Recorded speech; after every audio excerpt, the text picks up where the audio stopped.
Agora eu gostaria de partilhar com vocês, sucintamente, algumas respostas que a gente obteve a partir do formulário para os professores. Porque veja, o que nós estamos fazendo, eu estava até conversando com alguns professores agora na hora do café, que é bem assim, quando a gente faz um questionário para realizar um tipo de pesquisa, pautando-se nas representações sociais, a gente precisa levar em consideração as respostas dadas.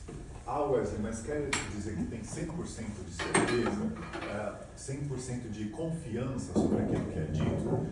Quem faz pesquisa pautando-se nessa teoria não está preocupado na confiança que a pessoa responde aquelas questões, porque o dado que ela vai analisar são as respostas dadas.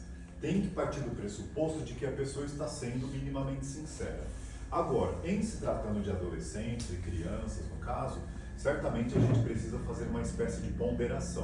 Por isso que os dados, eles foram compartilhados com a gestão e mais à frente a gente vai fazer um trabalho mais minucioso para fazer esse confrontamento em relação a quem são os alunos que responderam o quê, para nós identificarmos quais são as lacunas vivenciadas aqui na escola para agirmos diretamente sobre esses alunos que nos deram as respostas. Porque mesmo assim que a gente tenha essa dúvida sobre a sinceridade deles, nós não podemos negar que os apontamentos devem nos levar a algum tipo de reflexão. Ainda que seja para nos questionar e dizer, não, de fato estamos indo bem ou então não temos nada a corrigir, mas precisamos refletir, tá certo? Agora, levando isso em consideração, vamos partilhar aqui um pouquinho das respostas que alguns de vocês fizeram no formulário dos professores. Então aqui, basicamente, como nesse gráfico você poderia assinalar mais de uma alternativa, a gente obtém aqui uma taxa maior de pessoas, né, que trabalham no primeiro e segundo ano do que nas outras séries. E temos especialistas também, são 5 especialistas que responderam.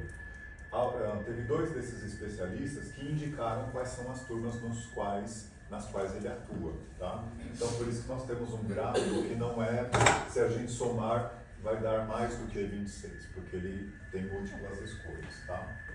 Agora, nós temos aqui 69% de professores graduados e 30% com uma pós-graduação.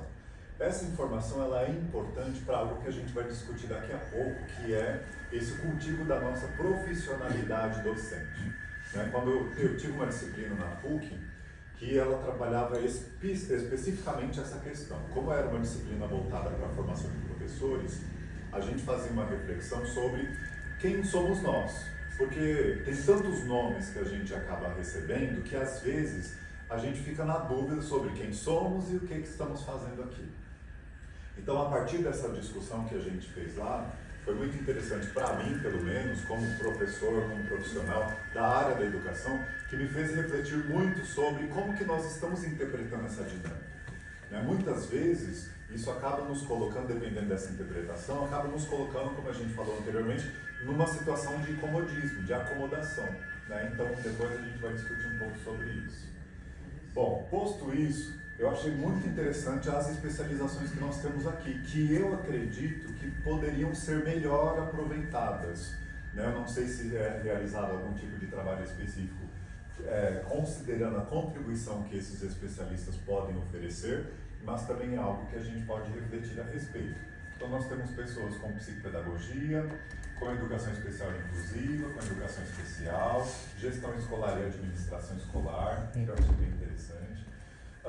Educação especial e inclusão, transtorno do espectro autista, pedagogia hospitalar, técnico em saúde bucal, essa pessoa estudou bastante. Gestão incompleta e neuroeducação incompleta. Neuroeducação é fantástica. Neurociência aplicada à educação é incrível. Na especialização que eu tinha feito sobre educação socioemocional, a gente teve um módulo só sobre isso, e é transformador você compreender como que funciona essa perspectiva neurológica para contribuir na dinâmica da aprendizagem. É incrível, vale a pena. E a especialização em educação especial. Então nós temos bastante educação especial, uma psicopedagogia e gestão escolar.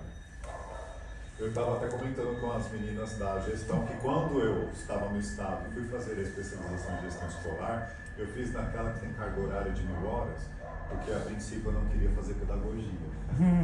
Mas aí eu falei, eu vou fazer essa de 1000 horas porque ela me habilita para coordenação pedagógica, direção, etc., porque a legislação permitia isso, para concurso do Estado. E aí eu lembro que na primeira semana que eu fiz o início dessas aulas e tudo mais, na verdade primeira não, mas segunda ou terceira semana, eu cheguei na minha coordenadora e falei, agora eu te entendo, me dá um abraço. Por quê? Quando a gente está na nossa sala de aula, eu particularmente vivenciei isso, e aí é uma dinâmica pessoal. Quando eu estava só na sala de aula, eu achava que os problemas que eu enfrentava estavam restritos somente a essas 4 paredes. Mas quando a gente vai estudar um pouco como que é a dinâmica de gestão escolar, que a nossa visão de instituição ultrapassa essas 4 paredes, aí a gente percebe de fato que os desafios não se limitam aos nossos. Não é que isso reduz os nossos, mas eles não se limitam aos nossos. Então a gente consegue ter uma visão mais global da dinâmica escolar e perceber realmente o quanto é necessário uma coesão de trabalho. Porque se nós não conseguimos desenvolver isso, a gestão não funciona, os professores não funcionam e os alunos não vão cumprir o que a gente gostaria que eles fizessem. Então é bem uma questão de engrenagem mesmo. Bom, outra coisa. Há quanto tempo leciona na educação? Isso daqui foi bem legal. Nós temos um índice razoável, né, de 34% que está no início. Quem faz pesquisa em educação considera que os 3 primeiros anos é aquela chamada formação inicial ainda. Então, apesar de você estar formado, você ainda está num processo de autoformação pela prática, né? Então, são professores de formação inicial. Por isso eu deixei até os 3. Depois eu coloquei de 4 a 9 anos, que são 19% das 5 professores. De 10 a 15 nós temos 3 professores.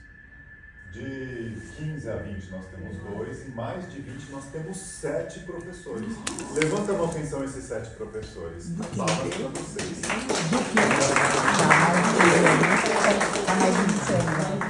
E eu considero realmente que é motivo de aplaudir porque são verdadeiros guerreiros. E aí está uma questão, eu não quero considerar guerreiros num aspecto pejorativo, porque eu acredito que nós estamos muito acima dessa coisa pejorativa do nosso trabalho. Sim, eu sou guerreiro porque eu estou aqui apanhando, estou lutando, estou não sei o quê. E a gente acaba achando que é uma coisa ruim. Quando, na verdade, se nós interpretarmos dessa forma, acredito que a gente não vai conseguir durar muito tempo. Né? Nós precisaríamos, na verdade, ressignificar. Eu acho que é motivo de aplaudir, porque é uma resiliência de lidar com os desafios das relações humanas e continuar acreditando nisso. E resistir também, né? Exato. A resistência, eu gostei desse toque, porque a resistência faz com que a gente perceba que, apesar das demandas governamentais, que muitas vezes vêm destruindo a visão que a gente tem de educação, de formar cidadãos e etc., a gente ainda precisa, dentro dessas exigências, achar ali alguma coisa que faça resistir esses nossos ideais. E quem está há tanto tempo já passou por diversas administrações. Então já subiu, já desceu, já subiu, já desceu. E sociedades, né? E diversas gerações, todas essas mudanças que a gente acaba percebendo que estão acontecendo, que a gente até comentou no início, que agora não demora tanto para acontecer, elas são mais rápidas, até porque a informação hoje é mais rápida também. A gente tem que se adaptar. A gente precisa realmente se adaptar. E aí, veja, é realmente um desafio para nós que estamos há mais tempo nos adaptarmos, porque nós temos uma certa tendência de estacionar um pouquinho, né? Então, é importante a gente ter essa visão aqui, porque, por exemplo, quando eu entrei na sala de aula, eu fazia muito isso com a minha coordenadora. Eu passei por muitas escolas públicas e há coordenações e coordenações, mas eu tive a graça de estar numa escola lá em Guarulhos, no Secap, alguém conhece o bairro do Secap? Ali perto do aula lá. Moreira lá? Eu dou aula lá. Lá no Elite, eu fui efetivo lá. E lá eu tive uma coordenadora que era extremamente fantástica no sentido de formação, no sentido de organização de trabalho, e eu particularmente aprendi muito com ela. tudo, eu até costumo dizer, apesar de nós não sermos mais amigos, eu ainda considero muito o que ela me ensinou, né, naquilo que eu faço hoje na coordenação também. Então, vamos prosseguir aqui.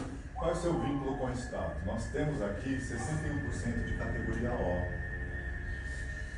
Ou seja, 40% só de pessoas estáveis, no sentido de OFAs, né, F ou categoria A, que é efetivo. Tá? Podia dar 90 mil categoria A. Oi? 90 mil professores. Então, assim, aqui nós temos um alto índice de rotatividade, é o que me leva aqui. E aí, veja, é mais importante ainda, quem são os efetivos daqui? Levanta a mão. 1, 2, 3, 4, 5, 6, 7, 8, 9. É mais importante ainda os efetivos perceberem a necessidade de coesão. Uma das coisas que eu particularmente aprendi muito nessa escola do Elísio é que, como efetivo, nós tínhamos uma inversão aqui. Nós tínhamos uma maior porcentagem de efetivos lá na época e uma menor porcentagem de categoria O, que eram bastante rotativos. E aí o que isso fez conosco? A gente conseguiu estabelecer uma coesão de trabalho de modo que quem vinha se ajustava à nossa forma de conduzir o trabalho com a escola. Porque ali a gente tinha umas 3 comunidades ali próximas, até que depois houve uma desocupação e eles acabaram mudando de bairro, etc. Mas era bastante desafiador também a dinâmica de lidar com eles lá. Então tinha bastante violência, tudo que a gente conhece e que tem aqui presente também, porque eu já fiquei sabendo. Outra coisa, há quanto tempo você atua nesta unidade escolar? Então nós temos 73% que estão nesta escola até 3 anos, de 0 a 3 anos. Então, assim, isso demanda para nós uma necessidade de construção de identidade. E quando a gente tem uma rotatividade de pessoas, né, para trabalhar no mesmo ambiente, essa identidade de trabalho ela é difícil de ser construída. Porque quando a gente está pegando o jeito, o formato, se consolidando, se identificando e estabelecendo uma linha de trabalho, um formato, acaba o ano, rotação de novo. O Estado precisava pensar nisso. Infelizmente, essa questão da rotação, eles ainda não conseguiram intervir de modo que diminuísse isso drasticamente. Né? A gente vivenciava muito essa dificuldade lá, mas como a gente tinha mais ou menos meio a meio, a gente conseguia, né, trazer esse pessoal da categoria O para perceber a nossa dinâmica de trabalho lá. Bom, outra coisa, essa daqui eu fiz de propósito porque eu estava muito curioso sobre a opinião de vocês. Já lecionou em outro ciclo, Fundamental 2 e Médio, aí eu coloquei sim, não, mas eu gostaria, e não pretendo. Essa daqui eu estava muito curioso. Então nós temos sim que já lecionaram em Fundi 2 e Médio, 5 que não, mas gostaria, e 11 que não e não gostariam, não pretendem sair do Fundi 1, é isso aí. Depois, nós tivemos, já atuou em cargos de gestão escolar ou diretoria de ensino? Se sim, em qual e por quanto tempo? Então, 16 dos 26 disseram que não ocuparam nenhum cargo de gestão. Um ocupou como CGP, outro como diretor de escola, outro aqui que não. Então, na verdade, sim por 2 meses, 3 anos de secretaria da Unifesp, um como vice-diretor, vice-diretora durante 6 anos e PCNP. Então, assim, nós tivemos 1, 2, 3, 4, 5 pessoas de 26 que já ocuparam cargo de gestão. Tá? Isso daqui é importante porque aqui eu queria dimensionar quantos de vocês já tiveram a experiência de estar do outro lado. Porque é essa dinâmica mesmo. Enquanto aluno, nós temos uma vivência, enquanto professor, nós temos outra vivência, enquanto gestão, nós temos outra vivência.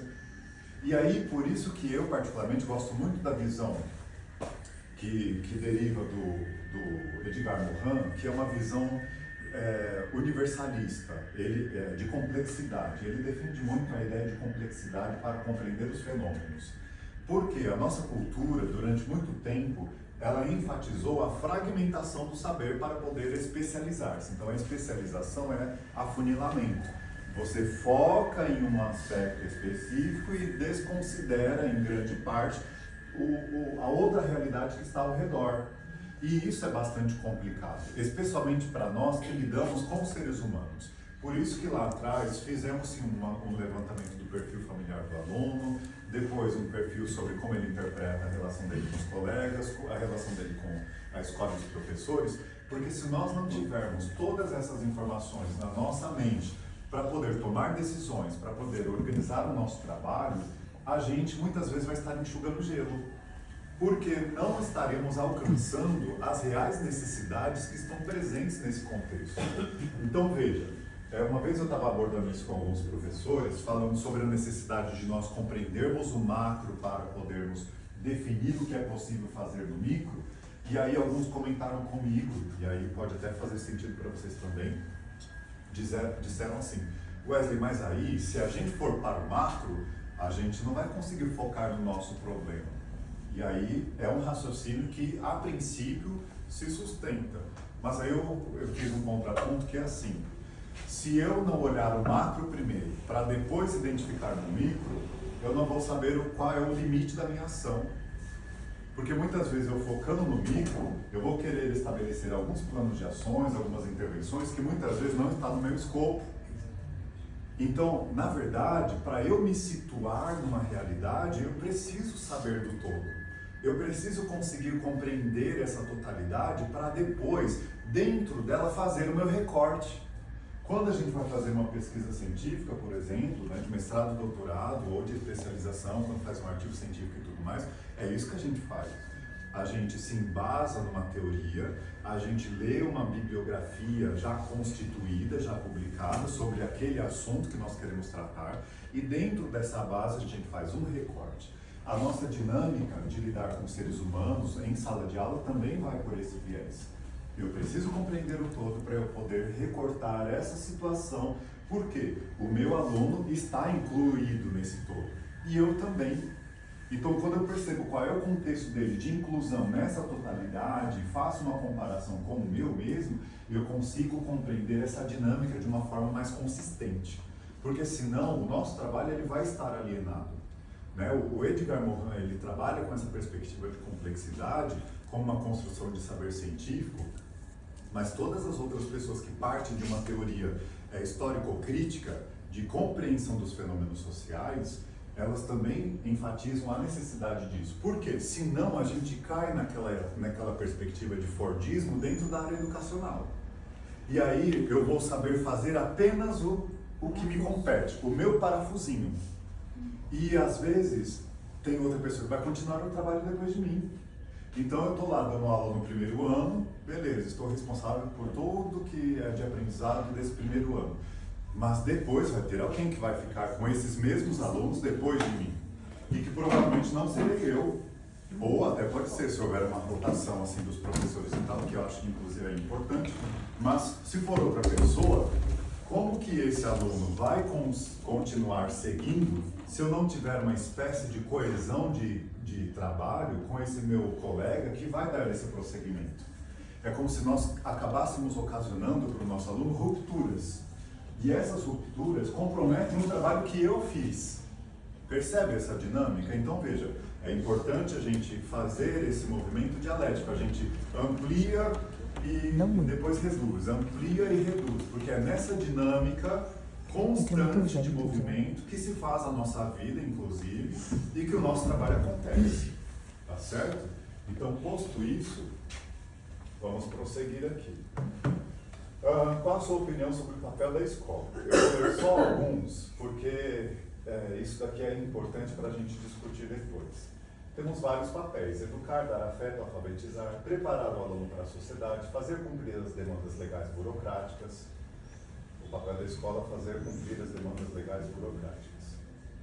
A escola tem um papel importantíssimo na vida das futuras gerações, formando cidadãos conscientes de seus deveres e direitos. Eu só queria fazer um adendo nessa fala.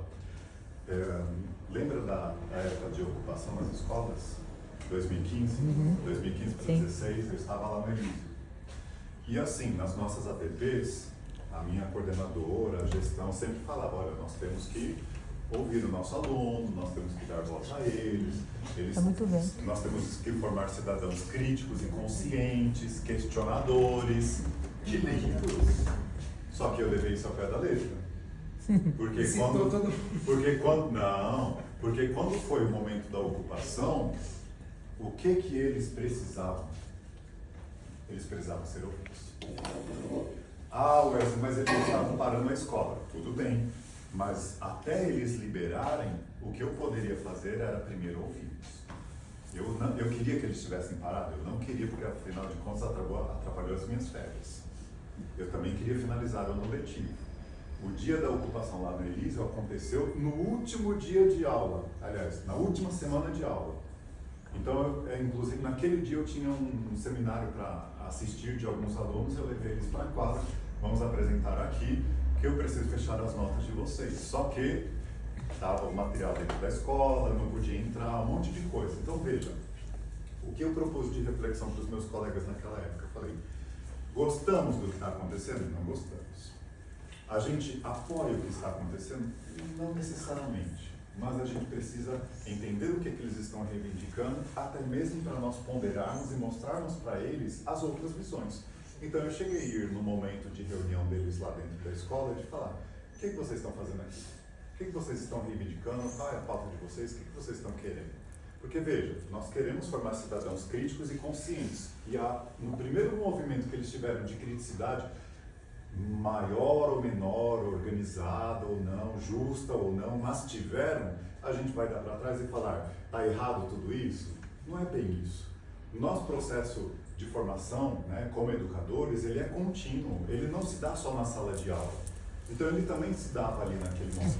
Então eu fui lá, ouvi, eu falei, olha gente, acho legal essas pautas, mas eu preciso fazer ponderações. Isso que vocês estão pedindo vai contra a nossa legislação educacional que a gente não consegue atender. Então isso daí não dá para ficar. E aí fui mostrando para eles que algumas das reivindicações eram plausíveis e outras não. Então veja, é importante a gente fazer essa observação, porque é muito bonito dizer, eu quero formar cidadãos críticos. Mas será que você vai aceitar quando eles te criticarem? Será que você vai aceitar quando eles te indagarem? Quando eles discordarem de você? Quando eles disserem que não concordam com você?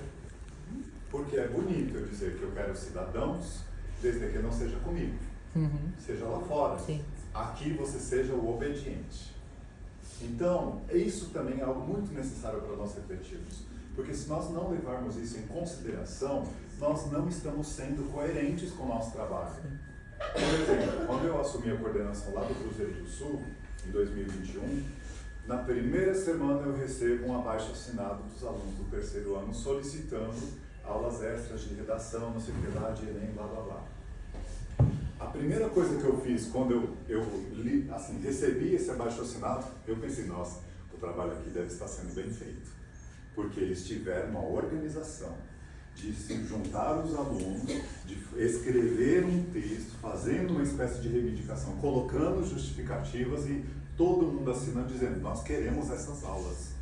Eu achei fantástico. Agora, inicialmente, agora a gente vai ponderar. Porque eu interpreto esse momento também como de aprendizado.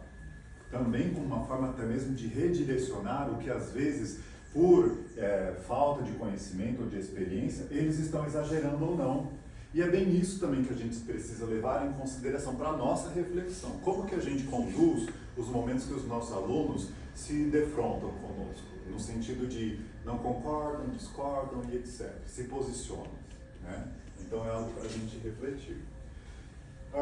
Não é só pedagógico, é assistencial, é psicólogo, somos formadores, mediadores e devido às gerações que estão se formando, somos um pouco de tudo para o bem-estar e segurança do estudante. Essa abordagem é bastante problemática, porque aí, se a gente não tem uma delimitação do que está dentro do nosso escopo, a gente vai adoecer, porque a gente não dá conta disso. Tem alguém aqui que é psicólogo? Você. Mais alguém? Aqui.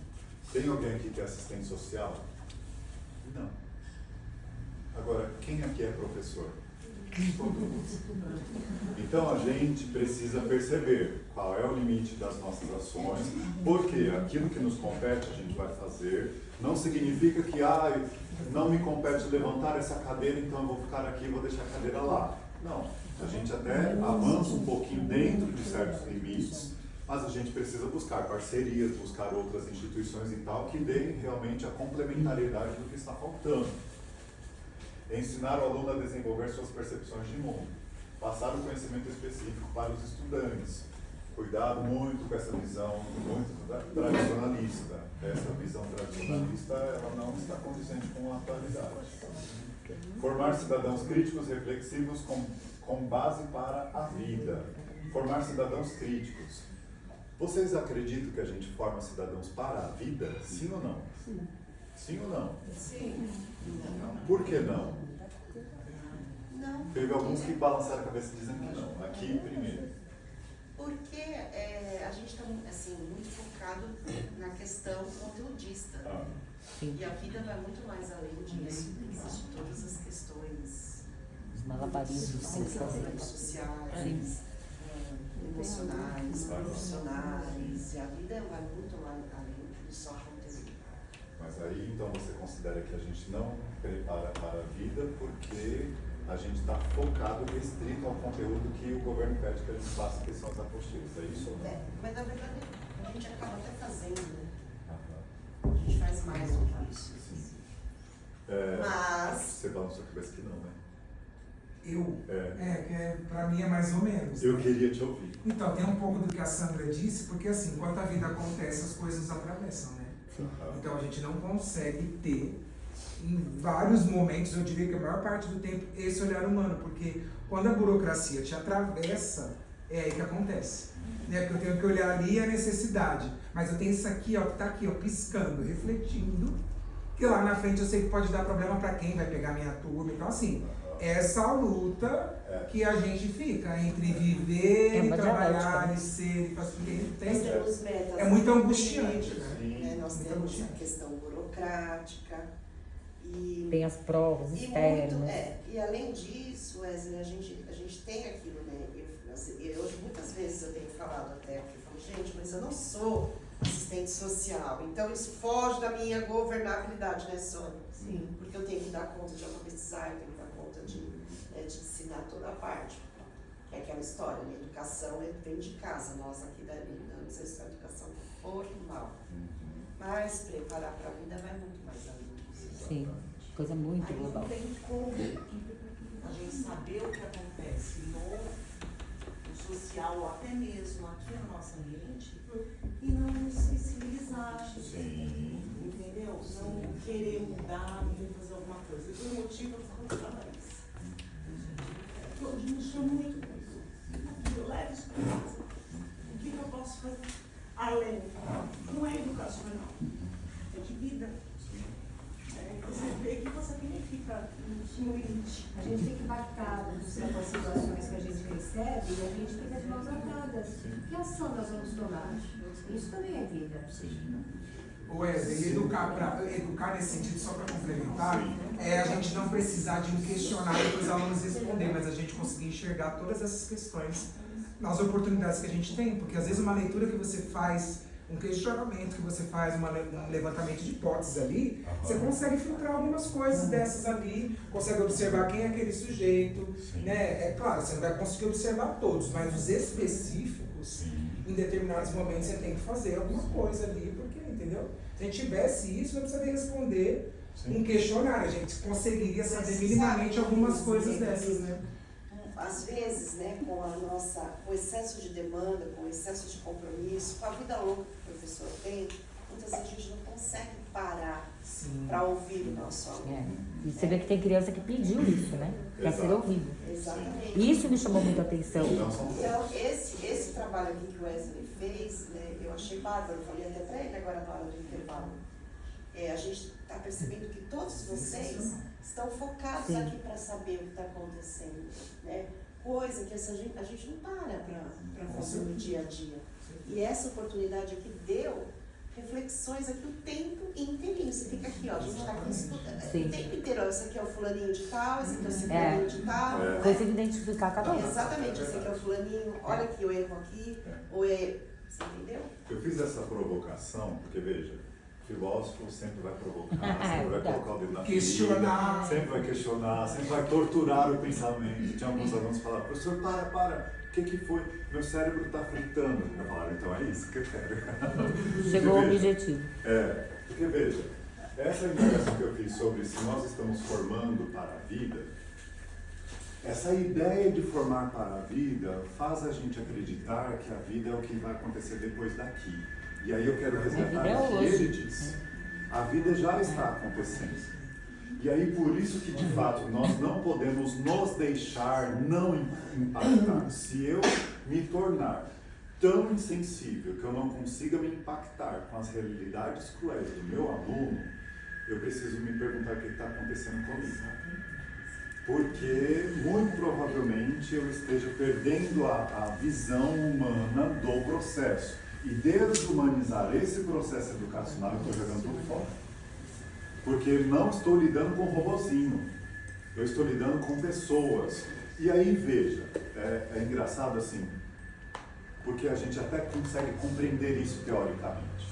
Mas quando a gente está no vulco da sala de aula, é um pouco desafiador, e aí eu estou sendo usando bem de eufemismo, é um pouco, na verdade é gigantescamente desafiador a gente conseguir equilibrar as nossas reações diante daquilo que foge ao que a gente espera. Porque, veja, nós nos impactamos, nós somos emoção. E é interessante, eu estava até falando para os alunos ontem, né, falando sobre Setembro Amarelo e tudo mais, eu disse para eles que eu tive uma grande decepção quando eu fui estudar um pouquinho de neurociência e percebi que de fato nós somos mais emoção do que razão. Porque na minha formação eu sempre gostava muito do grande Aristóteles, né, do Sócrates, de Platão, dos pensadores que enalteciam a razão e que você poderia, ao conhecer-se e conhecer o outro, equilibrar suas emoções e viver a justa medida e pronto, caminhar diretamente para o céu. É quase isso, desculpa. Só que não. Quase fui assim. Aí foi assim, uma paulada, na verdade, quase quando eu já estava indo assim, eu falei, nossa, vou chegar lá. Aí veio uma paulada falando, opa, não é bem assim. Você é dotado de emoção, que muitas vezes é ela que vai dizer como você vai agir. E por isso é imperativo ainda mais eu conseguir me conhecer os gatilhos, eu conhecer como funciona essa questão, porque a partir disso eu consigo dosar. E aí eu vou compartilhar com vocês uma experiência. Só um minutinho, deixa eu te interromper só um pouquinho. Eu vou pedir licença, eu preciso sair, porque tem a feira cultural do meu filho e eu preciso ir, Claro. né, ir até lá, assistir. Eu tô adorando tudo isso, né? Aí vou fazer outro. Eu ficar aqui. Eu tava doida pra ver o que quando chega a hora daqui da gente que eles pensam na gestão. Eu vou fugir, vou deixar passar. A gente te conta. Eu vou deixar passar de pendência ouvir, depois elas me contam, tá? Então, assim, de antemão, quero te agradecer demais. Nós teremos outros encontros que bom. com Wesley, tá? Vou mandar, inclusive, um ofício agradecendo à escola pela sua. Por ceder o seu tempo para vir aqui conosco. Tá? Então, de verdade, para mim isso aqui está fazendo todo sentido. Tá? Espero que todos eles também, mas eu estou vendo nos postinhos, tá? Que a gente possa construir juntos algo que vai melhorar a realidade aqui da nossa escola. Tá? Então, eu vou te pedir desculpas que eu vou sair, mas te agradeço demais a sua boa vontade. O seu desempenho, estou adorando tudo isso, triste demais de estar aqui, tá bom? Mas obrigada, por uma boa causa que eu tenho que dar um suporte pra gente. Obrigada, bom fim de semana. Eu não sei se a Mariana deixou o ponto lá, se deixou, não esqueçam de assinar, senão na segunda-feira vocês assinam, tá bom? Tem alguém que está atrás de mim com o carro? Não? Então, tchau, gente. Daqui a pouco vocês também já vão. Graças a Deus. Bom, continuando aqui nas questões. O que você considera que a escola faz, mas não deveria fazer? Quando eu fiz essa pergunta, eu queria tentar identificar de vocês essa concepção. Qual é o nosso escopo, o nosso limite de ação? Porque uma coisa é como a gente não pensa diante das demandas que chega para ela e às vezes não chega para vocês, certo? Outra coisa é como que você que está na sala de aula está experimentando essa situação e interpreta até onde nós podemos ir ou não. Então era essa a minha curiosidade com essa pergunta. Então o que você considera que a escola faz, mas não deveria fazer? Muitos beijinhos. Ela faz o necessário. No momento, nada a declarar. Aí que coisa, hein? Cria demandas que ajudam a burocratizar ainda mais os processos. Ah, essa é minha. É algo que precisa de reflexão. Essa é minha. A nossa escola faz muito por nossos alunos, até mais do que o esperado. Gostaria de ter um reforço para os que não acompanham a série. Ou seja, uma espécie de ensino mais individualizado. Lembrei que respondi. Mas não deveria fazer. Compensação de ausências, pois não garante que o aluno com 25 faltas alternadas dentro do bimestre consiga consolidar a habilidade. Também concordo. Faz, mas não deveria fazer. Educar. A gente vai discutir sobre isso. Busca ativa. Faz, mas não deveria fazer. Busca ativa. Ah, tá. Não, tem que fazer sim. A minha unidade acho que está de acordo com as mudanças que estamos passando. Faz, mas não deveria fazer. Passar de ano aluno que não tem condições. Isso também. Vamos discutir sobre isso. Esse Faz, mas ciclo. não deveria fazer. Ouvir pais na ausência do professor. Isso também é importante. O que é APD? Atividade pedagógica Diversificada. diversificada. É castigo por categoria O. Escravidão. Você quer que eu resuma? É castigo por categoria Eu não O. sou categoria O, mas é escravidão. Eu tenho dó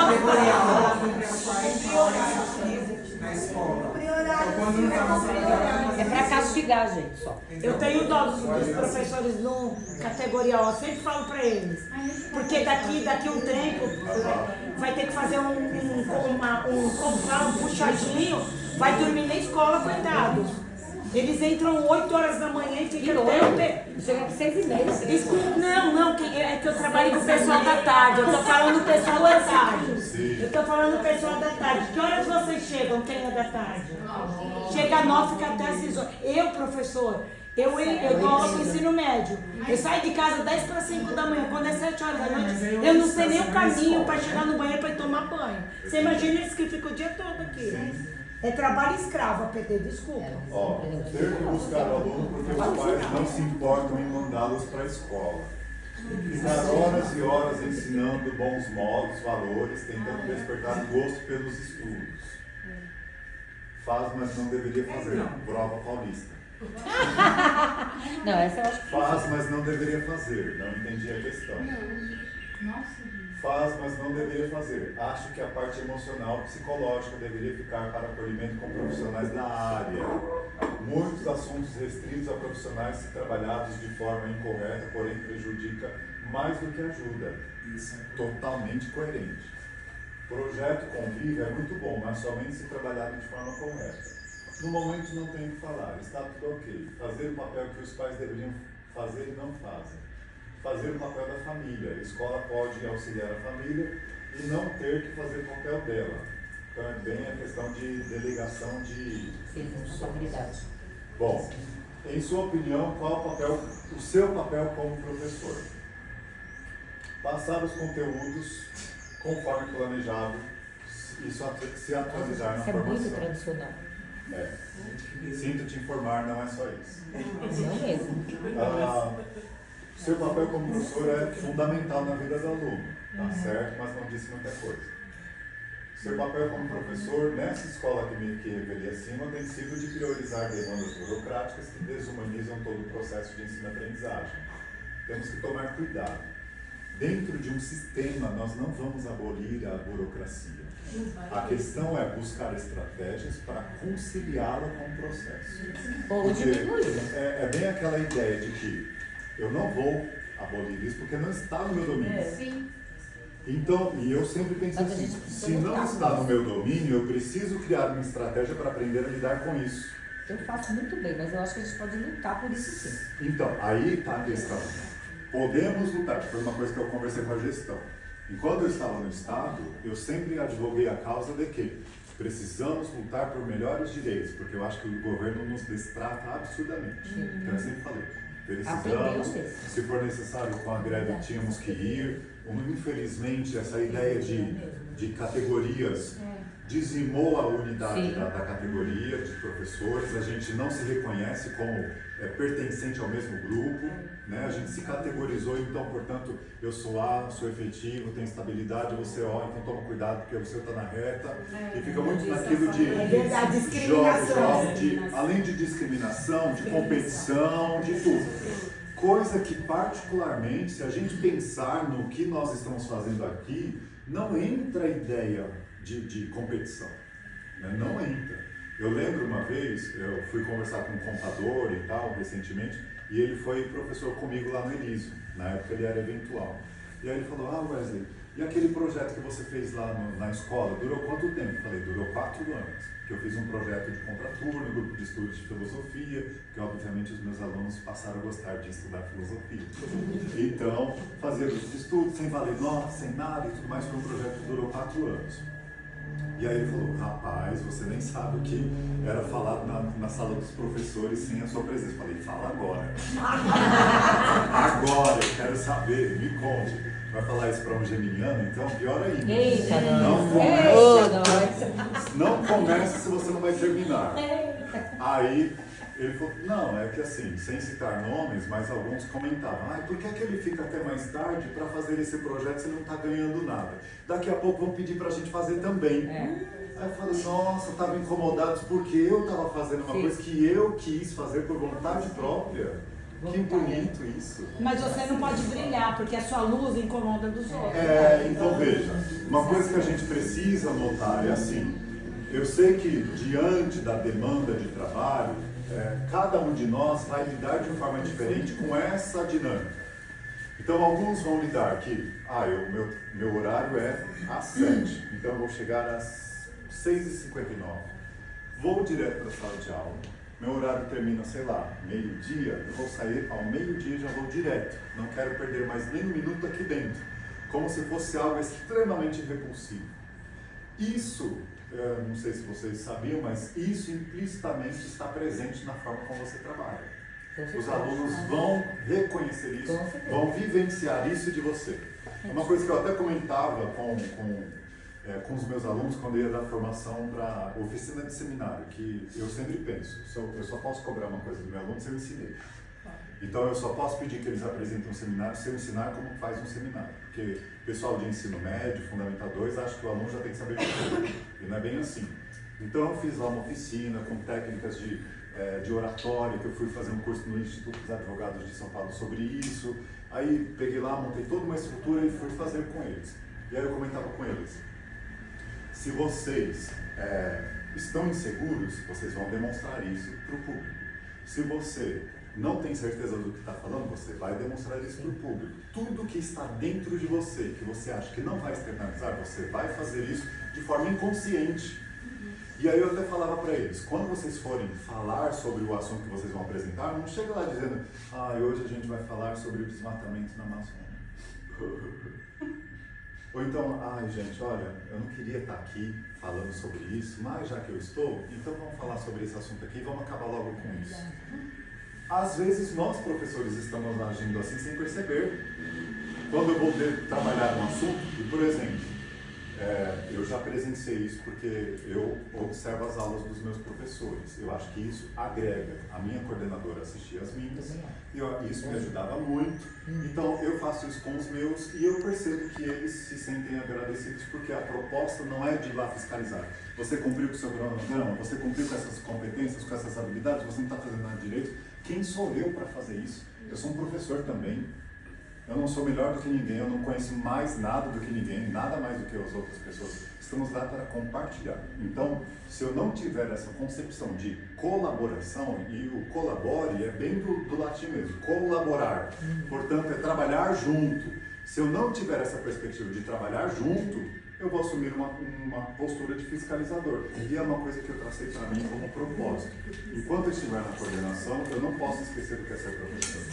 Por isso que esse ano eu estou em sala de aula e estou na coordenação. Até mesmo, foi muito engraçada a sensação. Porque quando comecei a desenvolver as duas simultaneamente, eu falei, nossa, agora eu estou na sala de aula. Como que eu estaria me cobrando se eu fosse o meu próprio coordenador? Então, essa dinâmica é interessante, diga. Você, Wesley, você dá, deixa eu entender, você dá aula para o ensino médio ou não?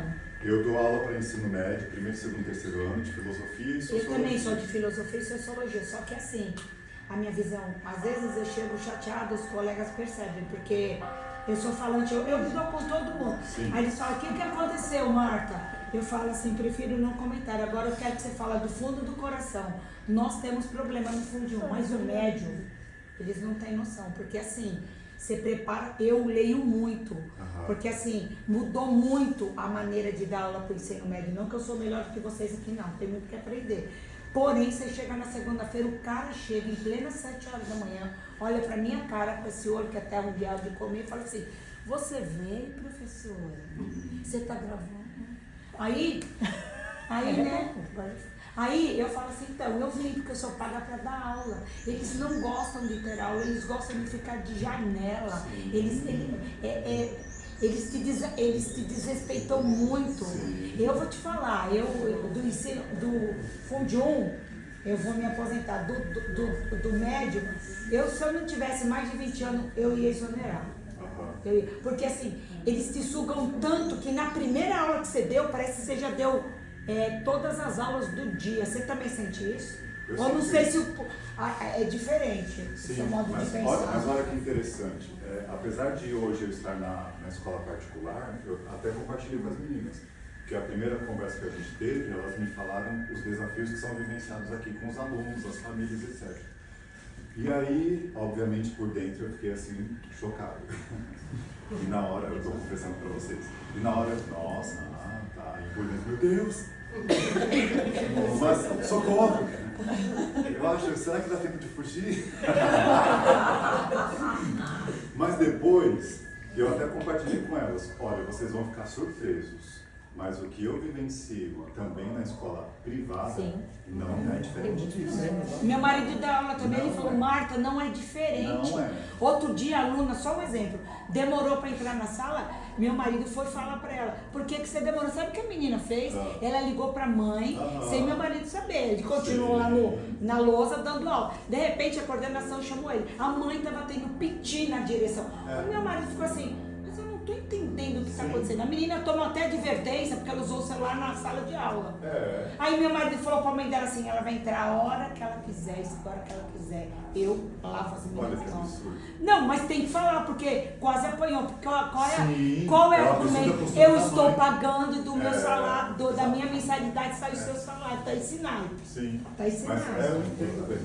Veja, só vamos adiantar um pouquinho aqui que o nosso tempo está acabando. Então veja. Tem uma outra resposta aqui que é interessante. O meu papel como professor é buscar os conhecimentos prévios dos estudantes, mediar os conteúdos, ajudar nas dificuldades de aprendizagem. Atualmente desempenhamos outros papéis, de educar literalmente. Devemos conduzir situações de carência afetiva e trabalhar a não violência uns para com os outros. De fato, isso está presente na nossa sala de aula e aí a gente vai ficar entre a cruz e a espada, porque se eu não intervir também nessa outra dimensão de socioemocional e etc., eu não vou conseguir dar aula. Meu conteúdo não vai acontecer. Então, na verdade, houve de fato um acréscimo, né, na nossa função. E aí, veja, por conta desse acréscimo, por conta de mudanças sociais, a gente não vai conseguir reverter isso no sentido de uma hora para outra, eu não posso dizer, não, mas a minha função é só dar o meu conteúdo. Tudo bem, mas o seu conteúdo não vai acontecer se você também não tiver esse olhar humanizado. Mas não tem como você fazer isso, eles são E a seres vida humanos. acontecendo, né? A vida acontecendo. E não tem como você fazer isso, a criança é ser humano, a gente tem que ter uma... Então, é essa a questão. Essa é E agora eu quero pegar um outro gancho, né? Na verdade, enquanto a gente vai comentando as respostas, já estamos até falando um pouquinho das fundamentações. Temos uma outra questão aqui. Não falamos várias vezes que estamos lidando com seres humanos? e que, portanto, eles estão numa fase de desenvolvimento que, acredito eu, nós já passamos. E eu digo acredito eu porque se a gente levar numa teoria de desenvolvimento moral, especialmente de Lawrence Koberger, alguns de nós adultos, não necessariamente que sejamos nós professores, mas alguns de nós adultos não estamos tão longe deles não. Sim. Então veja, eu estou dizendo que se nós já conhecemos como que é aquela dinâmica de desenvolvimento, aí está um momento de eu não me deixar afetar totalmente pelo que ele está fazendo em relação a mim diretamente. Lembrar quem é a criança e quem é o adulto. Lógico. Exato. Preciso colocar no livro dele. Porque aí, veja, eu vou me deixar afetar, sim, pela condição da própria criança, porque é uma condição muitas vezes doída, sofrida, e aí eu não posso ser um robô, né? Então, de fato, eu vou me afetar com isso. E, na verdade, ao ser afetado com isso, eu vou compreender o que está acontecendo também. E isso também não pode cair na permissividade. Então, na verdade, uma das coisas que a gente vai discutir é essa dialética que existe entre a manutenção da autoridade, porque ela de fato é necessária, né? Nós temos uma certa dificuldade de falar de autoridade depois da ditadura, né? A gente tem essa certa resistência de falar de autoridade, ou então de controle, ou então de etc. Mas, se nós não considerarmos que isso é realmente necessário, até mesmo para estabelecer uma condição de disciplina, não vai acontecer também, né? A gente vai aprofundar um pouco isso mais à frente. Eu tenho que dar o meu melhor para propagar a informação, o estudo e o prazer por leitura, instigar o estudante a pesquisar e sentir que, de fato, o saber liberta qualquer pessoa das amarras de uma sociedade esmagadora e opressiva. Vamos para o próximo. Considerando a sua opinião acerca do papel docente, você acha que consegue cumpri-lo integralmente? Não. Nós tivemos 50% que cumpre parcialmente e 50% que diz que sim, consegue cumpri-lo integralmente. Posso te falar uma coisa? Sabe o que às vezes atrapalha, que me angustia? Sim. Eu não sei se é como é de mais professores. Meu filho de Deus, quando a sua sala está maravilhosa, caminhando, alfabético, bonitinho, andando assim nessa linha aqui, aí vem 3 que está sem estudar desde fevereiro. Aí você não sabe se você senta ou chora, o que você faz. Você conversa com o deputado para mudar a lei. Aí você acolhe, mas aí você tem coordenação que está atrás de você, você tem a gestão, mas aí... Mas essa questão de legislação. Aí, não, independente disso, não me importa que a legislação, a criança já está dentro da sala e eu vou ter que cumprir meu papel. Aí, isso me angustia muito ultimamente, porque aí você tem que parar um trabalho que você está fazendo, você separa os demais, alguns que nem sabem ainda que nasceram, tá lá desde o começo do ano, nem sabe que saiu da barriga da mamãe. Então, aí chega esses 2 ou 3 que está desde fevereiro sem estudar, aí você fica perdido. Tem coisas que não dá para você cumprir. Eu me cobro muito, a fé é fogo, porque você fica assim, ó. Sim. Entendeu? É algo que a gente vai aprofundar essa discussão Não dá, aqui não dá. um pouquinho mais à frente. Veja bem, qual é a visão educacional ainda? Considerando que não consiga cumprir adequadamente o que acredita ser seu papel como docente, indique os motivos pelos quais isso ocorre, ou seja, os 50% que disseram que só parcialmente deram uma justificativa do porquê que é só parcialmente. Quem respondeu que sim pulou essa pergunta. Então aqui nós tivemos 13. Por que eu não consigo cumprir totalmente, apenas parcialmente? Por falta de tempo. Disponibilidade dos alunos, atraso na alfabetização, ter que fazer coisas que não é obrigação da escola e sim da família, pelos mesmos motivos citados anteriormente, burocratização, ter sempre de fazer uma demanda de retomadas, ter que fazer relatórios de ATPC, já assistido ano passado, em vez de usar desse tempo para outras atividades. Perdão, sei que é uma demanda injusta vindo dos superiores da educação, para que se tenha provas de dever cumprido. Falta de apoio da família, muitas vezes condições de trabalho de sala de aula, alunos e tempo, um acolhimento para o nosso emocional, isso daí me chamou a atenção. Era bom. Acolhimento do emocional dos Professor também professores. precisa, né? Falta de compromisso dos pais com a educação dos filhos, projeto fora de planejamento, enfim, algumas justificativas aí. Em sua opinião, qual deve ser o papel da gestão escolar? O que elas fazem é dar apoio aos professores, alunos e intervir quando necessário. o papel deles é sempre estar presente. O papel deles é subsidiar o trabalho docente, oferecendo alternativas de desburocratização de processos. A gestão é a base de uma escola, é verdade.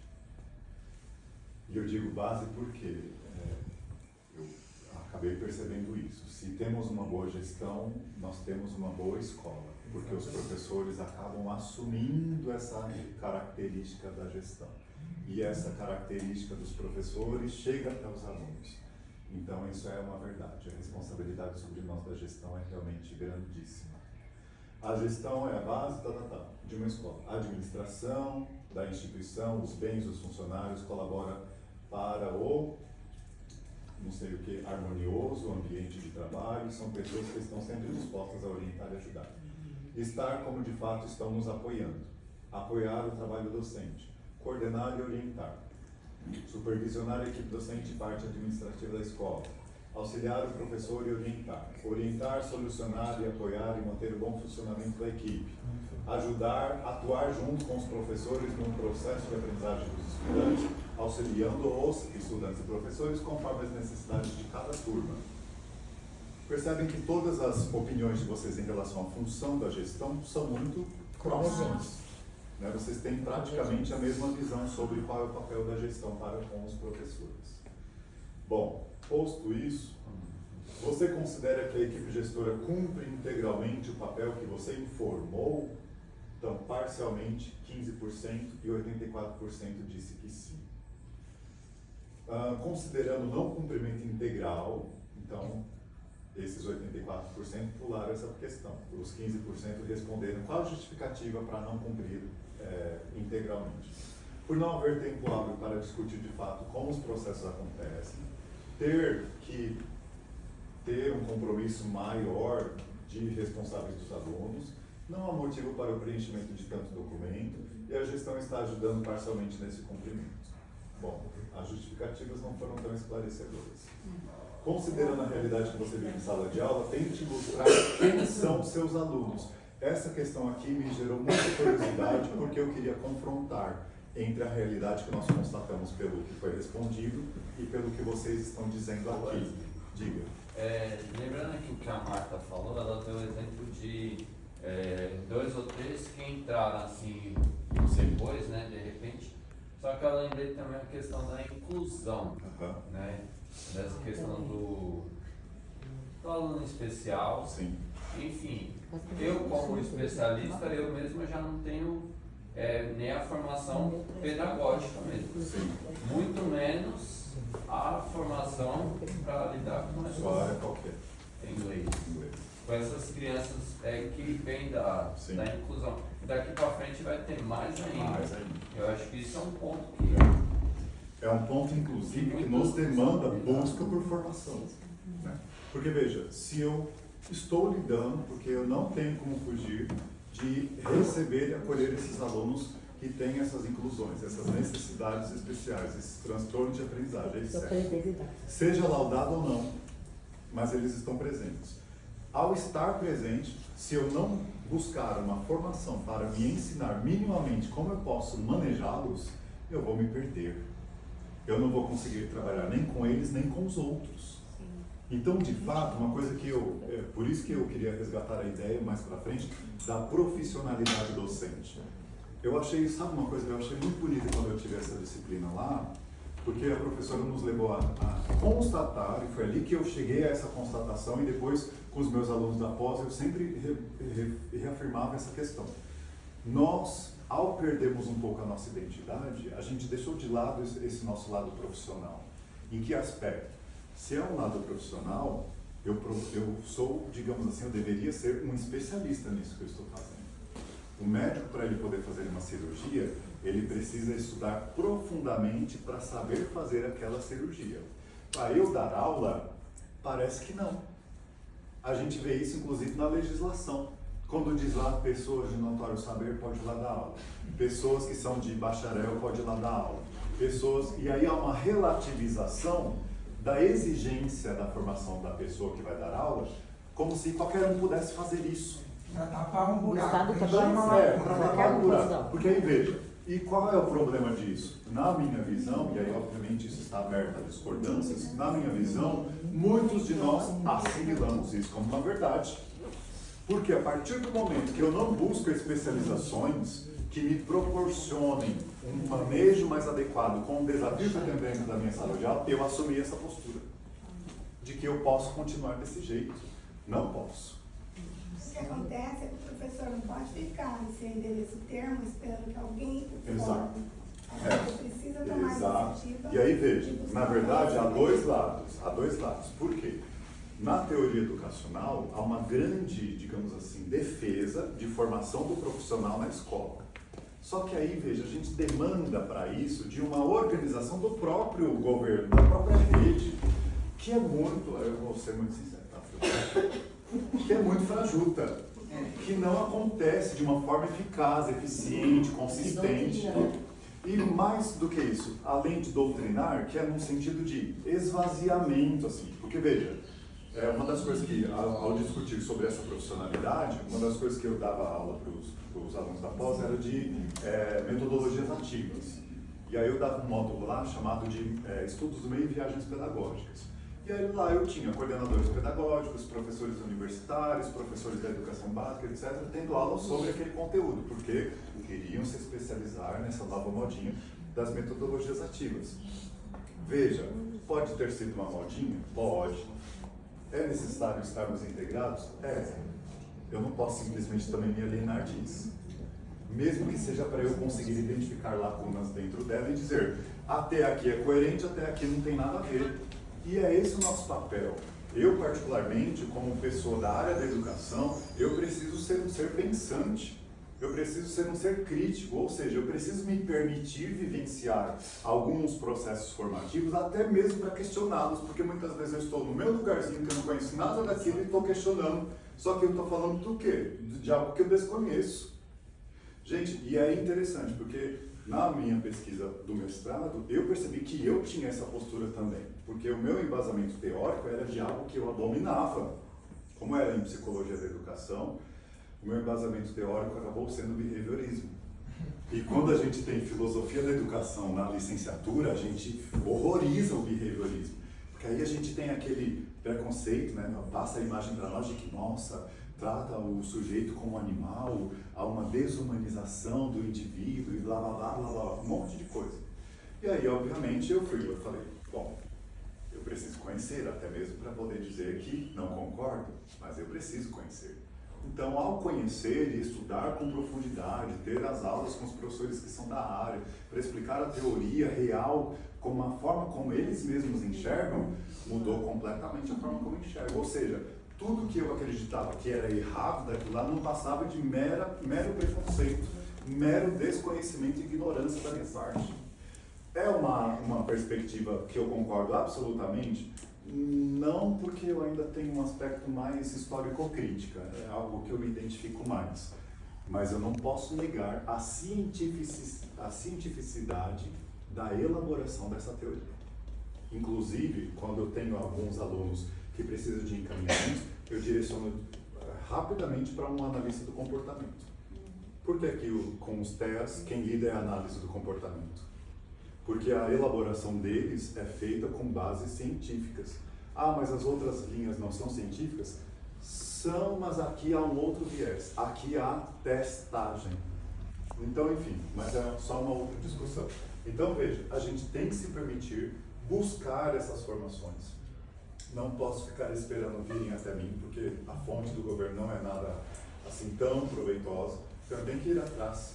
Porque se eu ficar esperando no meu lugar, provavelmente eu vou morrer na praia. E não esperar se deparar com alguém para buscar formação. Exatamente. Então eu não preciso ficar esperando. Se eu percebo que está aumentando esse fluxo, gente, eu já preciso buscar alguma coisa. Nem que seja aquela formação rápida de 20 horas. Tipo extensão universitária. Nem que seja para eu começar a ter os conhecimentos básicos disso. Para depois realmente, se eu usufruir de tempo e dinheiro para poder conseguir fazer, aí eu faço uma especialização de forma que realmente dê maior significado e eficiência no meu trabalho. É verdade, do Zika, tá chegando para você, é verdade. E para nós ainda não chegou, mas daqui a pouco vai estar lá. Eu me deparei com essa situação na Escola Santos Dumont, aqui na Penha. Sim. Eu peguei muitos alunos, né, crianças especiais, que eu não sabia lidar com a situação. Até pedi orientação para a dona Sônia e das meninas aqui da sala especial. Porque era uma situação que fugia da minha ossada, vamos dizer assim. E aí eu fiz a pós-graduação para poder entender esse contexto. Perfeito. Né, que é onde eu fui buscar conhecimento e para poder lidar com ela. E aí, só um adendo complementar. O fato de ter buscado uma especialização para compreender mais não significa que já seja totalmente suficiente. Porque, afinal de contas, as especificidades de cada sujeito são únicas mesmo. Só de autismo então, tem 15 graus. Exato. Então, assim, a gente tem ali um direcionamento, mas pelo menos a gente não vai estar tão perdido. A gente já tem um direcionamento ali para poder, de fato, agir e fazer Pode alguma ter coisa. uma disposição e uma disponibilidade. A minha filha ela já tem autista no curso de gastronomia da universidade. Então. Olha só. Olha Mas mesmo o professor tendo essa formação, na prática não precisaria de uma atenção melhor para aquele aluno, porque mesmo que o professor tenha a especialização, aqueles parentes São os cuidadores aqui em São Paulo, não tem. O que o Vitor está dizendo é uma questão sistêmica, pessoal. É realmente uma questão sistêmica, porque veja, parte do governo acredita que o fato de colocar o aluno na sala de aula já incluiu. E não dar nenhum suporte, que ele está incluído. Não incluiu nada, está excluído aqui. Ele está excluído. Exatamente. Ele está ali e prejudicando os outros. Presente, mas não está participando do processo. Você exclui ele e ainda prejudica os outros. Prejudica os outros. E você também vai se prejudicar. Sim. Porque afinal você percebe que não está dando conta e tal, vai ficando angústia e tudo mais.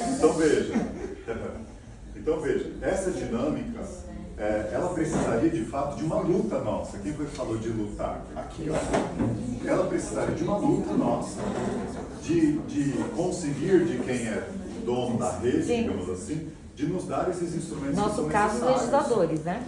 Oi? Nosso caso, os legisladores, né? A gente precisa palestra e brigar lá. Exato. Só que assim, o professor reclama, na hora que é pra fazer alguma coisa, não faz. Aí não adianta. Eu sei, eu já vivenciei muito isso. Bom, outra coisa. Qual é o perfil dos alunos? Como que a gente enxerga?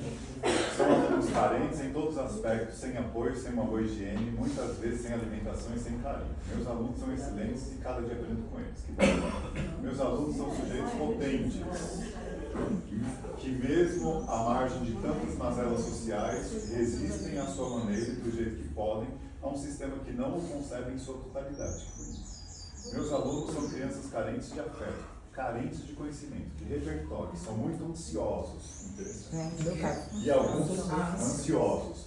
E alguns não têm limites de educação. Essa realidade vem da falta da família. Tenho também excelentes alunos que é dado uma comanda e ele, a quem é dado uma comanda e ele executa. Só cuidado. O fato de ser excelente não é só o cumprimento de comando, mas enfim. Estão se formando cidadãos de muita opinião, pois já são estudantes questionadores. Crianças muito apáticas e desmotivadas e desatentas. Carentes em todos os sentidos. Alunos em fase de aprendizado. Alunos com muita carência material, física e mental e psicológica. Muito agitados e desatentos. Ou seja, olha aí o perfil que nós temos. Pedagógico, alguns alunos excelentes, como também há crianças que ainda não lê. Alguns ainda se apoiaram nas 4 operações da matemática, uma boa parte não lê fluentemente. São crianças como outras quaisquer, sonhadoras, cheias de energia, carentes de atenção, abertas para o conhecimento, uma grande parte, porém, trazem um agravamento da condição econômica, que os torna frágeis e carentes de suprimento de condições básicas para a sobrevivência como higiene, alimentação, base familiar estruturada, atenção e ensinamentos básicos para a vida em sociedade. Olha que interessante a diferença entre as respostas. A diferença entre as respostas demonstra minimamente o grau de olhar que a gente está tendo sobre quem é o nosso amigo. E de formação também. Exato. Porque veja, é por isso que é importante a gente abranger, aumentar um pouco o nosso olhar. Para esse olhar ir em outras dimensões que muitas vezes não estão incluídas aqui. Porque quando o nosso olhar é muito restrito, a gente vai enxugar gelo. Nós precisamos expandir de fato esse olhar. Bom, em sua maioria é basicamente isso. A partir da realidade acima apresentada, como você gostaria que seus alunos fossem? Eu gostaria que pudessem de fato ser enxergados pelo sistema educacional de outra maneira, onde suas especificidades fossem consideradas e seu desenvolvimento não fosse aferido por ferramentas que não trabalhem pela equidade. Meus alunos do sonho seriam alunos que tivessem a família presente no processo de aprendizagem. É o primeiro ponto. Exatamente. Gostaria de fazer mais por eles, mas infelizmente temos muitos e ter um olhar individual para cada um demanda muito tempo e os demais não conseguem andar sozinhos. É aquela dificuldade de lidar com tantas fragilidades. Alunos mais participativos, interessados e motivados. Alunos autônomos, eu gostaria que eles fossem autônomos. Lembrando que a autonomia... Qual é a faixa etária do 5º ano? 11, 10. Eu tenho alunos de 10 anos. Eu tenho 14. 11 anos, ainda não dá para ser autônomo. A autonomia não está nem ainda no 5º ano. Eu tenho de 14 também. Focados no conteúdo. Não é nessa escola, é outra. Bem idealista. Muito idealista, focados no conteúdo. Bom, sobre os desafios. Descompromisso das famílias no acompanhamento escolar dos filhos. Aí lembra que aqui era aquela gradação, ou seja, aqui o menos era como se fosse não se aplica e aqui muito frequente. Então, na visão dos 26 respondentes, há um descompromisso das famílias no acompanhamento escolar dos filhos? Muito. Depois, a falta de limites na educação dos alunos? Sim. Indisciplina em sala de aula, qual é a frequência? Aqui ficou equilibrado. É mais ou menos frequente, é muito frequente, é pouco frequente e não tem. Não tenho. Eu não tenho. Não realização das lições e tarefas escolares. Está empatado aqui, de muito frequente e mais ou menos frequente. Agressão verbal entre os alunos, muito frequente, a maioria. E metade também. Agressão física entre os alunos, não é tão frequente, é mais ou menos. Agressão verbal ao professor. Muitos disseram que não se aplica. Mas E pra mim apenas não se aplica 13 mesmo. disseram que é muito frequente. Obviamente, isso daqui diz respeito à experiência pessoal. É. Então, 16 não vivenciam agressão verbal dentro da sala de aula, enquanto 3 vivenciam com muita frequência. Precisa de intervenção. É uma situação que precisa ser analisada. Quem escreveu essa parte aqui precisa procurar apoio. Você não está aqui sozinho e nem pode estar. Não, mas é uma coisa séria isso. Agressão física ao professor não é frequente. Opa, 2 disseram que sim. 3, na verdade, disseram que acontece de uma forma ou de outra agressão física. Lembra que alunos lá atrás disseram que faziam? Aqui nós temos 3 professores que disseram que sofreram. Mais uma necessidade de intervenção e análise sobre isso. Porque quando a gente viu que acontecia pela resposta do aluno, nós duvidamos. Mas quem é que Mas você aí não entende, às vezes, o que está sendo perguntado e o que é de fato violência. Não, gente, o que é agressão Mas física? aqui, na visão do professor, é mais difícil ele não compreender isso. Vai receber tapa de chute? Alta demanda de trabalho. Essa daqui, gente, eu coloquei intencionalmente, porque eu já sabia qual era o resultado. A grande maioria, muito frequente, razoavelmente frequente, pouco frequente, quase nada. Escassez de recursos para o trabalho. Ó, precisamos ver porque 14 pessoas acham que tem escassez aí, em grande medida, de recursos. Né? Então, o que é possível ser feito sobre isso? Falta de manutenção estrutural, não se aplica e muito frequente. Depende aqui de qual é o objetivo do que se quer fazer, porque às vezes essa estrutura diz respeito à intencionalidade. E esses que dizem que não é porque talvez não necessitem dessa estrutura. Então é algo a ser analisado, porque no meio termo temos muitos. Relacionamento conflituoso entre os professores. Não se aplica 18, razoavelmente 5, razoavelmente frequente 2 e um aqui disse que é quase muito frequente. Gente, mas... Relacionamento conflituoso entre professores e gestão. Nós não perguntamos entre os alunos, os conflitos entre os alunos. Também precisamos perguntar como é o relacionamento entre os docentes e os funcionários da escola. Porque muitas vezes nós estamos esperando uma postura dos alunos que nós temos. Muitas vezes nós estamos esperando que o aluno cumpra coisas que nós não cumprimos. Né? E uma coisa que eu aprendi realmente, isso daí eu fiz na prática, nós ensinamos sim pelo exemplo. Claro, É, muito mais veja, pelo exemplo. Mesmo que eu não queira, mesmo que a minha intenção não seja ensinar, o fato de conviver com outra pessoa, as minhas atitudes geram um espelhamento. A sala de aula é reflexo do professor. Exato. Temos ponderações. Mas é, sim. Veja, O comportamento do há professor é sala ponderações a reflexo. serem feitas. Mas nem tudo. Porque não podemos absolutizar e não podemos ir para os dois extremos. Na verdade, como nós estamos lidando com uma dialética, há um fazer docente e um fazer aluno em troca mútua.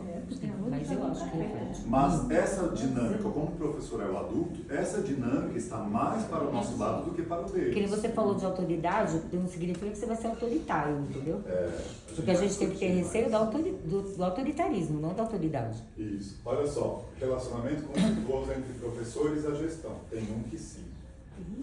Tem um que é mais ou menos, tem 4 que é bem pouco e tem 20 que não. Falta de reconhecimento do trabalho realizado. 1 que é muito frequente, 2 que é mais ou menos, 2 que é razoável, 5 que é bem pouco, Vocês não reconhecem o povo aí, ó, 16 viu? que não se aplica. Vocês não reconhecem o povo, tá vendo? Falta de colaboração entre os docentes. 15 não consideram existir falta de colaboração, mas 11 consideram que tem falta de colaboração. Falta de escuta das opiniões docentes. 1 considera não ser ouvido, aliás, 1, 2, 6. 11 consideram em algum grau não serem ouvidos. 11 é bastante coisa. Solicitações impositivas de trabalho. Essa eu coloquei. 3, 4, 5, com 4, 9. 9 consideram as solicitações muito impositivas. Só que aí a gente tem que ponderar também. Porque veja, da mesma forma que nós solicitamos para os alunos e alguns deles não fazem, a gente cobra e pega no pé e etc. Não, eu reclamo, mas eu faço. Sabe uma coisa que eu percebi? Gente, não é falando de nós não, mas como eu atuo nas duas funções, a gente consegue perceber isso. Quando a gente está na gestão, a gente percebe que muitos professores são iguais aos alunos. Sim, claro. Especialmente os alunos que eles mais criticam. Eu lembro lá, tinha uma colega minha que criticava muito o aluno que fazia, sei lá, que não largava o celular, mas na hora da formação não parava de usar o celular. Era engraçado isso. Situações impositivas. Falta de planejamento e organização do trabalho por parte da gestão. 2, 3, 6, que existe em certo grau. Possibilidades de ação, como você poderia contribuir para melhorar a situação através do meu trabalho, refletindo sobre o trabalho, colaborando sempre que solicitada, já faço tudo que está ao meu alcance, aceitando os desafios, com roda de conversa, gostei, e por aí vai. Bom, tudo isso nos leva então agora a gente avançar na nossa discussão para finalizarmos a nossa manhã de sábado e irmos para casa com alguns pensamentos e reflexões, que é o seguinte. Diante de todas essas... Bastante informação. Meu Deus! Muita informação. A nossa mente, eu acredito que, como a Sandra tinha comentado anteriormente, hoje eu acredito que muita coisa aqui foi novidade e outras só confirmaram aquilo que vocês já viram, não é isso mesmo? Sim. Estou errado? Eu quero ter acesso aos questionários, tá? Oi? Queria ter acesso aos questionários dos alunos. Depois nós vamos compartilhar com a gestão para eles liberarem para vocês, tá? Agora veja, a discussão da análise de dados deve nos levar a questionar qual é a percepção então dos estudantes sobre a escola. A gente vai ter que chegar numa conclusão sobre isso. Qual a percepção dos estudantes sobre a convivência entre si e os seus professores? Depois, qual é a percepção dos professores sobre a escola e sua função docente? Qual a percepção dos professores sobre as relações profissionais e com os estudantes? Como a gestão visualiza tudo isso e como desenvolver um trabalho de forma coesa para lidar com os desafios escolares? Essas são questões que todos nós precisamos analisar daqui para frente. Como eu tinha dito para vocês logo no início, hoje eu não vim dar receitas prontas, soluções, etc. Eu vim lançar uma provocação e uma reflexão a partir da realidade nossa.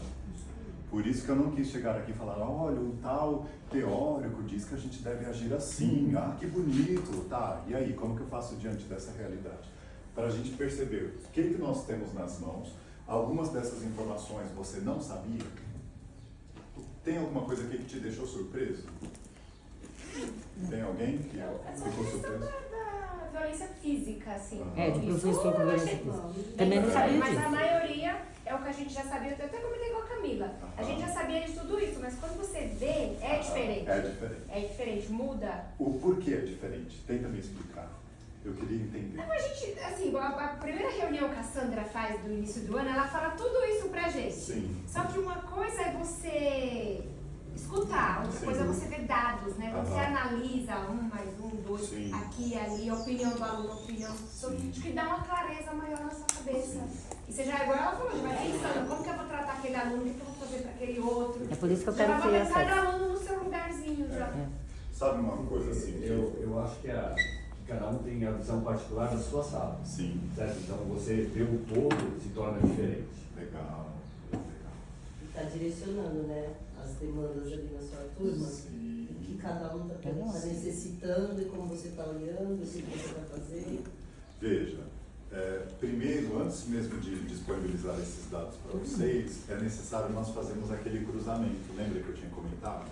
Porque, veja, o aluno, como a gente tem as identificações dos alunos, o aluno que respondeu isso aqui, lá na outra questão que ele falou uma outra coisa, essa informação precisa estar cruzada, porque muitas vezes vai ser nesse aluno que a gente vai ter que agir. Porque, pelo menos, a impressão que eu tive, né, da totalidade disso é o quê? Majoritariamente, vocês se enxergam como uma equipe que trabalha bem e tem um bom relacionamento entre si e consegue desenvolver um trabalho minimamente estabelecido. Pelo menos é a impressão que eu tive pelas respostas. Outra coisa são pequenos desajustes em relação à gestão para com vocês, que é uma questão de melhor esclarecimento. E aí, veja, esse esclarecimento precisa de abertura de ambas as partes. Tanto da parte da gestão no sentido de escuta, quanto da parte do professor de perceber que algumas demandas nós não vamos conseguir abolir, porque não está no nosso poder. Por isso que aquela ideia de aprender a lidar com ela concomitante ao meu ideal do que eu quero fazer. Então, assim, por exemplo, lá quando eu estava no Estado, nós conversamos com a nossa coordenadora durante uma HTPC e a gente chegou a um consenso, porque naquela época era aquele momento da implementação daquela apostila ridícula do Estado e tal. E aí, bem aquela do começo, que era bem frajutinha, quase 5 folhas só, e era ridícula. Então, o que a gente fez? Nós estabelecemos que iríamos trabalhar aquele conteúdo, aquela sequenciado e tudo mais, mas nós iríamos acrescentar outras estratégias, que era uma forma de nós conseguirmos realizar o que a gente almejava. Então, houve um certo acordo com a gestão a fim de que conseguíssemos equalizar as duas demandas, tá certo? Então, é uma coisa que precisa ser construída. Agora, em relação aos alunos, está nítido aqui que eles mesmos conseguem reconhecer que a convivência deles não está boa. Então isso já é um ponto muito positivo para nós, porque se eles conseguem reconhecer isso, seria muito mais difícil nós agirmos se eles dissessem, está tudo certo, não temos nenhum problema com isso. A partir do momento que eu reconheço o problema, eu já tenho uma abertura para poder agir sobre ele. Então, só para finalizar esse momento da nossa discussão, o que nós vamos fazer? Primeiro, para nós chegarmos nas nossas ATPCs de segunda, e aí veja, eu só conseguirei vir nas de segunda-feira durante tem algumas datas aqui que eu vou dizer quais são, e aí na outra TPC que é que dia? A de quarta, aí as coordenadoras vão replicar o que a gente fizer na de segunda, tá? Porque eu não consigo estar nas duas. E aí veja, o que a gente vai fazer? Nós agora fizemos uma percepção da nossa realidade. E aqui é chamado de percepção sincrética porque ela junta tudo aquilo que estava disperso né? E ela compartilha de visões multifacetadas. Então, de opiniões diferentes, porque a gente pegou dos alunos, dos professores, e aí a gente juntou tudo. Então, é uma percepção sincrética. A gente vai analisar nessas ATPCs essa pormenorização desses dados que a gente vai cruzar para poder identificar quais são os alunos ou os grupos de alunos que a gente precisa intervir diretamente. Porque, veja, se a gente tem condições de identificar quem são esses alunos que precisam dessa intervenção, está muito mais fácil da gente intervir na situação, tá certo? Obviamente que temos sempre aquele adendo de margem de erro entre sinceridade ou não da resposta do aluno, mas pelo menos já temos um direcionamento. Então essa análise ela vai acontecer na nossa ATP, tá certo? Análise da realidade, projeção das finalidades e elaboração das formas de mediação, porque identificando os problemas no seu pormenor, a gente vai estabelecer o que fazer com eles, tá? Depois a gente vai colocar isso em prática. E depois da prática a gente vai refletir o que está dando certo, o que não está dando, o que precisa ser ajustado. Se nós não estabelecermos uma metodologia para fazermos uma intervenção, nada acontece. Porque se nós ficarmos a depender apenas de uma intuição, tentativa e erro, e não houver uma espécie de sistematização mínima que nos dá um direcionamento de execução de trabalho, a gente pode muitas vezes iniciar e daí a pouco morrer na praia e não conseguir nenhum resultado com isso. E eu gostaria muito que nós pudéssemos ter um resultado com isso. Vocês gostariam também? Com certeza. Então, é isso que a gente vai estabelecer daqui para frente. A disciplina, em relação à totalidade da escola, ela precisa ser ressignificada. Esses slides eu vou disponibilizar para vocês, tá? Ela precisa ser ressignificada de que forma? Quando a gente pensa em relação a onde se encontra a disciplina na dinâmica escolar, nós temos o macro, que é a sociedade, nós temos uma instituição dentro dessa sociedade, que é a escola. Dentro dessa escola nós temos os sujeitos, o projeto pedagógico e os recursos disponíveis. Dentro dos projetos pedagógicos nós temos a estrutura que envolve comunidade, administração e pedagógico. E dentro da parte pedagógica nós temos a organização do trabalho em sala de aula. Que dentro dessa organização nós temos lá a disciplina. Então veja, por que foi necessário fazer quase que essa gradação do macro para chegarmos ao nosso problema? Para a gente perceber que além do ponto nós temos uma totalidade. Eu preciso que vocês saiam daqui hoje com essa visão de que não tem apenas um ponto na nossa frente. Não tem apenas o problema da indisciplina na nossa frente. Nós também temos outras coisas muito boas, inclusive pelas respostas que a gente obteve, que estão aí, que nos dá até um certo ar de, puxa, há uma esperança. Porque senão, quando a gente fica muito focado nesse ponto, a gente perde a esperança porque não consegue ver uma saída. Então, veja, é bem específico. Outra coisa, essa análise da realidade, ela precisa fazer a gente entender que existe um estado geral de perplexidade na nossa sociedade. Em que aspecto? Existem as mudanças na família, as mudanças na escola e as mudanças na sociedade. Quais mudanças são essas? Em todas as áreas. Mudanças de valores, mudanças de sentidos. Teve alguém ali que falou que uma das coisas que almejava que o aluno enxergasse seria enxergar a escola como algo para ascensão social, né? No sentido assim de que a escola vai ajudar ele a ter um futuro. Essa ideia de que a escola ajuda a ter futuro não é mais uma ideia que eles compartilham. É uma ideia que nós vivenciamos, porque nós entramos na escola ouvindo isso. Estuda se você quer ter um futuro. Estuda se você quer ter um futuro. Hoje você fala para o aluno, estuda porque você precisa ter um futuro. Ele fala, professor, quando eu comecei eles falavam, eu vou jogar futebol. Você é youtuber. Depois do futebol passou para youtuber. MC. Depois do youtuber passou para influencer. MC. O MC é depois do futebol mesmo. Então veio futebol, MC, youtuber e influencer. Hoje é influencer. Então veja, para eles, e eles estão errados de pensar assim? Vocês acham que sim ou que não? Não, né? Porque os caras ficam milionários. Por que não? Eles ficam milionários, sem fazer nada. Você tem que despertar nele, e se isso não der certo? Exatamente. Sim, isso eu falo para eles. Eu comentava muito com os tem que ter um plano B. Né? Eu comentava muito com eles isso. Olha, eu acho legal que você queira ser um programador de jogos, ou então daqueles que só jogam, né? Eu tive um aluno na escola lá, que era gamer, que ele falou, não vou fazer faculdade nem nada porque eu já jogo e eu estou entrando aí numa empresa que vai me patrocinar e eu vou jogar campeonatos e etc.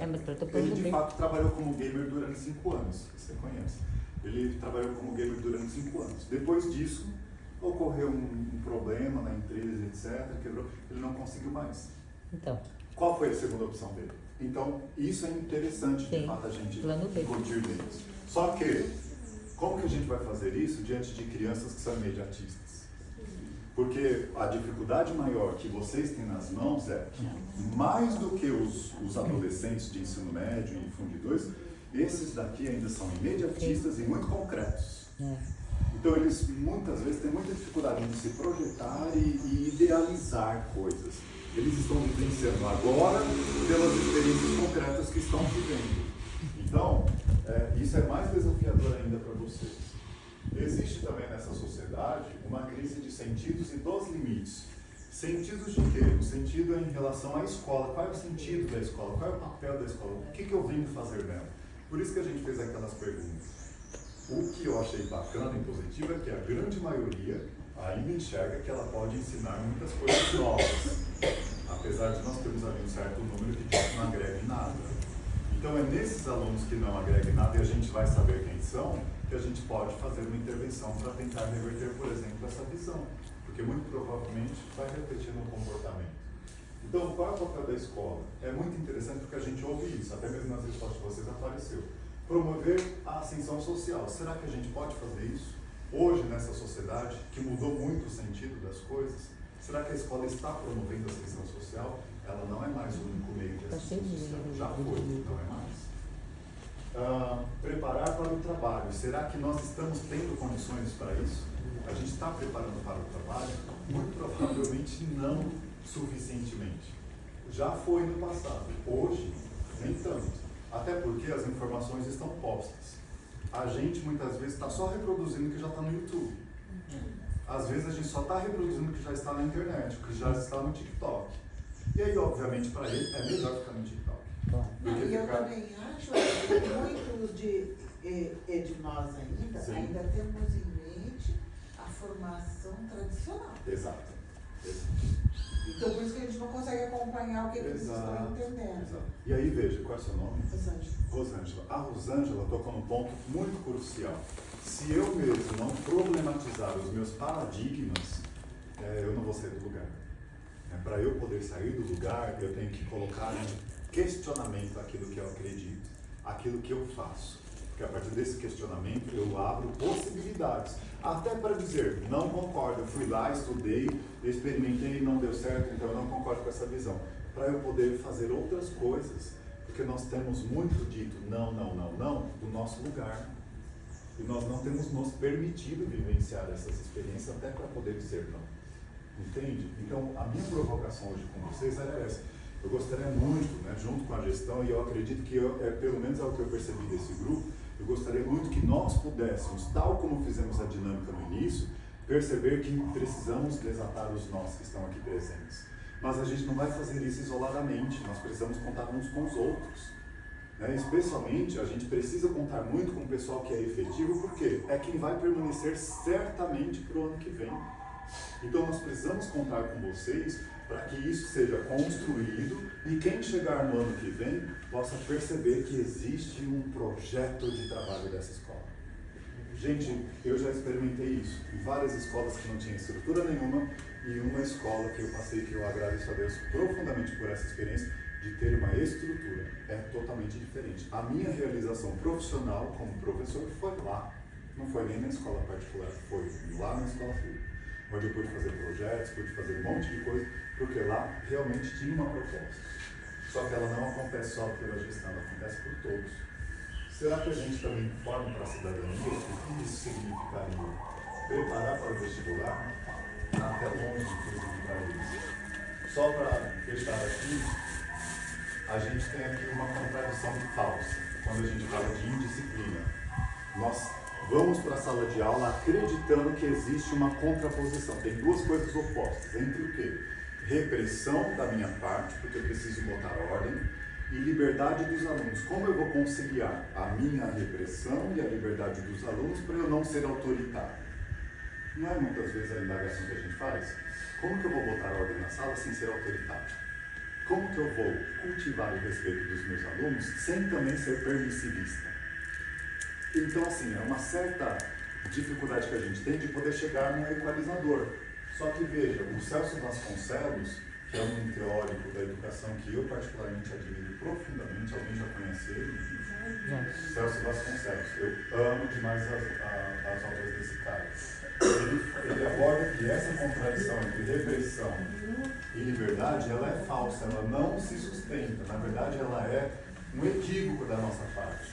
A real contradição que existe dentro da sala de aula, que impacta na indisciplina ou na disciplina, é a participação alienada e passiva do aluno versus a participação consciente e interativa. Então, veja, muitas vezes eu quero que meu aluno fique quieto e ouça eu falar. Só que isso é uma participação passiva e muitas vezes alienada, porque ele não sabe qual é o impacto que isso tem na vida dele. Ele não consegue fazer essa associação. Enquanto nós estivermos alienados, seja a criança, seja o adolescente, seja nós adultos, nós não vamos conseguir estabelecer uma coesão de ação que possa produzir frutos, percebe? Por isso que eu falei lá atrás, Edgar Morin é o meu ponto de partida, a complexidade da compreensão do todo, porque a partir disso eu consigo estabelecer caminhos para a ação.